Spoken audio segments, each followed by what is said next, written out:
I'm Dr. Sulaiman S. Conteh from Sierra Leone, West Africa, presently in India under the sponsorship of Merck Foundation Program for Africa. I'm very delighted to be part and parcel of the Merck Foundation team. I may count myself very lucky as to be the first clinician from Sierra Leone to be part and parcel of this program. Actually, so far, it's a good initiative from the Merck Foundation. It's really helps. When you take a look more for us as Africans, I think our fertility issue is of big concern, and still there are lots more to be done. And presently, the initiative by Merck Foundation to actually try to groom or mentor some of these African clinicians who are the current or will be the future leaders in terms of management of health, I think it's really good. In Sierra Leone, we have so many challenges relating to fertility issues, ranging from the lack of knowledge to even the not considering the illiterate population. It's very difficult, you know. Ranging issues like sensitization, I think, is a key instrument for us back home, because most people do not actually know what it means and what encompasses this infertility. You know, back home we have a saying: whenever a couple is married for more than 2-3 years and there is no child to show for that union, then all the blame will be cast on the female, which I think is not something good. And I think by sensitization, through mass campaign and public media, the radios and television shows will definitely help in reducing that trend. It can be shocking to know, like in Sierra Leone, when you talk about infertility, all the hands will be pointing towards the female, and it's not something good. You know, as a clinician who has been exposed, though recently, I think is not the case. It's totally a misconception, and it's something that we actually need to tackle in Sierra Leone. A few scenarios might happen like this. You know, a couple can go into a hospital, and if I may just reiterate, it's like presently there is no fertility center in Sierra Leone, which I think is a big challenge for us. And as Sierra Leoneans, we need those facility. So it's just a kind request to Merck Foundation to see how best they can throw light on that, how best they can help with the aid of the Ministry of Health to see how they can set up a good, well-structured fertility center where we can actually try to manage some of these cases. So mere scenario in Sierra Leone can see a couple who had married for like 3-4 years with no outcome, no childbearing. You will see all the hands, people will be saying negative things about the woman.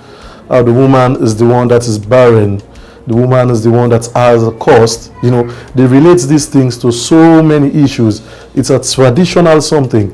They have so many traditional beliefs when it comes to infertility, as just the woman would be the sole person who is responsible for fertility issue. Where I've seen now, it can be wrong. The male also has a great role to play. The male can be a factor if there is infertility in a couple. So you see, so we have so many of these challenges.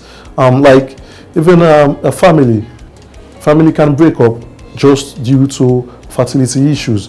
There are so many of those stories back home where a family have been separated. You know, the pressure will be on the male partner. Every one of his family will be calling him, telling him, oh man, you need to move on. You need to find another wife. This woman is a woman that is barren. This woman might be having a curse from our family. This woman might be having so many issues that they will relate in the infertility issue to this particular woman, which in some cases might be the opposite, might be the male factor. that is solely responsible. So like I said, there are so many challenges. Many homes have been devastated by this issue of fertility. And I think the biggest of all is the space. There is no fertility center in Sierra Leone, not to talk about good equipment that we can actually use to diagnose our fertility issue. So I think that's one of our main constraints, and the sensitization, the conception of people out there is one-sided. So I think those two challenges are very critical. And then another main thing is in terms of personnel. You know, I'm a young clinician now, just started working, and say an opportunity like this came up, so I grab it. Though I'm so excited and even want to know more about fertility issue, you know, when I was back in medical school, I have this zeal and zest for obstetric and gynecology. I always thought it would definitely be my calling. So when such opportunity arises, I have to grab it and then make good use of it. For a proper fertility management, there must be a scope of people that are directly responsible. You know, it's a chain. It's a food chain sort of, you know. We have to move from the people working in the lab technicians, that doesn't mean the embryologists, the andrologists, coming down to the clinicians, and then others medical personnel that will be needed. And that is what is lacking back home, you know. The manpower is not there, the expertise are not there. So it's a big challenge for us, you know. So this is one of the main reasons which spur me up to actually come in, you know. Presently back home, we do not have a specialist who can actually say, I'm a fertility specialist, purely and solely fertility specialist. It's not there. So this was one of the things that drive me forward to say, oh yes, let me grab this opportunity, let me come and see how best I can go back home and then impact what I've gained from the IIRRH program. So it's really difficult, and I think it's an integral part for any further developments relating to fertility issue that will happen back in Sierra Leone. The manpower, so many issues with the manpower, lack of trained personnel. You know, it's a chain. Like I said, a fertility thing is a chain. You as a clinician, yeah, you'll be seeing the patients, but you have to send these patients for some investigations. These investigations are to be done by an expert also. So these people also need to have the idea, the basic foundations of fertility, so they can know what and what to look for, what and what parameters that we can check to actually help the clinician or the medical doctor in charge to actually do a proper diagnosis, and by that we'll come up with a proper management for such patients that will actually help. You know, when we're talking about fertility issue, it's not just a simple thing. It might look very simple, but it encompasses so many things. And with the challenges back home, it is very difficult for an individual, a sole individual, just like me, to go back home and say, I will come and do all related fertility issues. That won't be possible. I need hands, I need support, I need more experts, more colleagues who are well trained in all the other areas that encompasses the fertility issue. Like I said, we need embryologists, we need some other lab technicians, some andrologists, you know, some sonographers who can actually interpret a good results, which can help the clinician. So you see, so I'm also pleading, please, we need more men from Sierra Leone to actually be trained in these fertility related issues. So by then we can put hands together and work as a team. It's a collective work, it's a teamwork. The manpower should definitely be there before even the infrastructure or other instruments can come into play. Because if you have infrastructure, all the good instruments to manage a fertility patient, and the personnel is not there, then it's no use. We must have the personnel fully trained first, have the basic knowledge, then we can have a fertility center set up wherein we can help the people who are definitely suffering in Sierra Leone. You know, back home, it's like a shy thing. So many people are shy to come forward. Like these, oh, I've been married for 5-6 years now, no child. We have been trying, me and my husband, nothing. So many people are shy to come forward, you know, to explain to the general practitioner, you know, these complaints. It's difficult, actually. But if there is well-trained manpower, good personnel with experts with knowledge, then I think these people might come forward.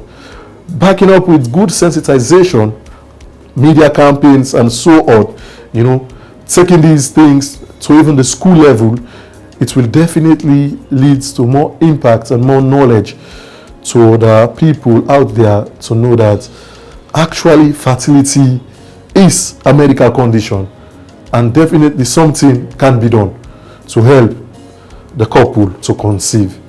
Upon receiving the invitation from Merck Foundation that, oh, Dr. Sulaiman, you have been selected to take part in a 3-month program under the IIRRH Embryology for Africa, it was really excited, and it left me with so many thinking, you know, back home. Then I was like having sleepless nights, you know, was asking myself, oh, I'm going over there to do some things related to fertility. What are my expectations? What and what do I expect to gather from those people which will impact the society where I'm coming from, having known the great challenges that we do face in terms of fertility in Sierra Leone.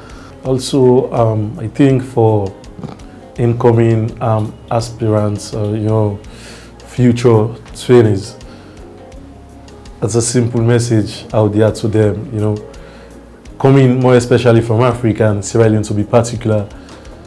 We need to focus and need to grab this opportunity. To be honest, it's a lifetime opportunity, and it will definitely expose you guys, you know, to different things. Trust me, your expectations will be fully met and things will definitely go as well. So all the embryologists, the andrologists, the clinicians will need to work as a team. So we need to be focused when such opportunity is given to us. We need to grab this opportunity with both hands and make good use of it. So when we get back home, we will definitely impact the knowledge that we have gained from such program. So like basically in Sierra Leone, I think the most important thing for now that I will be embarking on, and I hope I will definitely have the support of Merck Foundation in doing this, is the sensitization of this fertility issue. The stigma that is there from even literate population, you know, the stigma that is there, all fertility related issues, just one-sided related to the female. No, we need to break that chain. People need to know about fertility issue. It's not something that they should be shy of. So I think my first thing I will do when I get back home is to do a massive sensitization to people. Let them know fertility issue is a medical issue. This thing can be handled, and can be handled only by well-trained personnel, you know, by a team of trained personnel who can definitely handle such issues. So going back home, my first target will be on a massive sensitization, which I hope to have some help from Merck Foundation and even the Ministry of Health to see how best I can sensitize people, not just on the radios, but I will be even taking down to the schools, you know, down to the school level, so they will know. So from that stage on, they will have the conception, they will have their mindset that, oh, fertility related issues are medical issues. Personally, on behalf of all the African students, not just from Sierra Leone, I want to say a big thanks to Merck Foundation for such an opportunity. It's a timely intervention. I think this is the best time, it's the right time. I don't think we should have waited for any other time, you know, for such initiatives to come up by Merck Foundation. You know, this is the right time, and I want to say thank you, and we'll definitely promise you guys that we'll definitely use all the knowledge and expertise that we have gathered from this program when we get back home to help our people and we will definitely make you proud. We promise that on behalf of all the African students who have had such opportunity, and of those who will be having the opportunity in future to come and be part of this IIRRH Merck Foundation sponsored embryology program for Africa, will definitely utilize it well, and when we get back home, you will be definitely proud of us. Thank you.